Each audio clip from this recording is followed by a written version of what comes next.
When the Olympic flame arrives in the seaside town of Sochi, all eyes will be on 7 brand new facilities along the coast and a new world-class ski resort in the nearby mountains.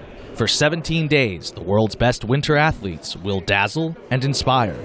But when the last medal has been handed out and the closing ceremony is over, Russia will be left with a monumental problem: paying off the most expensive Olympic Games in history.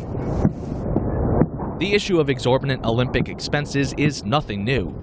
The 2004 Summer Games in Athens cost an estimated $11 billion, partially contributing to the country's ongoing debt crisis. The 2008 Summer Olympics in Beijing, believed to have cost about $40 billion, included construction of the mammoth Beijing National Stadium, nicknamed the Bird's Nest, which now sits mostly unused. 6 years later, the cost to stage the Sochi Games is estimated to top $50 billion.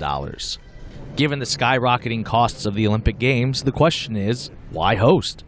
Bob Sweeney heads DC 2024, a group aiming to bring the 2024 Summer Games to Washington, D.C. Great cities got to do great things, right? And this is the greatest of great things in the sports world. Lisa Delpy-Narati is a professor of sport management at George Washington University. She explains that hosting is about more than money. For Sochi, they wanted to build a first-class ski resort and to let people know that Sochi is part of Russia and it's a summer and winter destination. For London, they wanted to redevelop the East End. When New York was bidding, it was primarily to get a new stadium for the Jets Giants. Furthermore, Delpy-Narati says the Olympics do not necessarily have to be a huge financial burden. Construction of new facilities and infrastructure, as in Sochi, make up the bulk of the price tag. Think about the 4-lane highway that went up to the mountains and the high-speed train.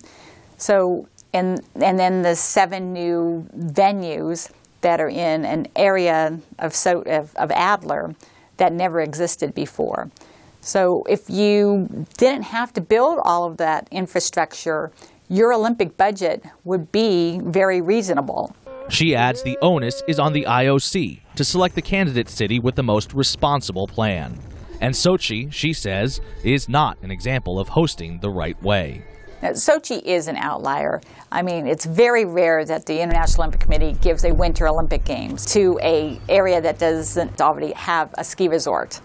The 2016 Summer Olympics in Rio de Janeiro are projected to come in at $14 billion, far less than the Summer Games in Beijing and what Russia has spent for Sochi. Traditionally, however, these early projections increase right up until the opening ceremony.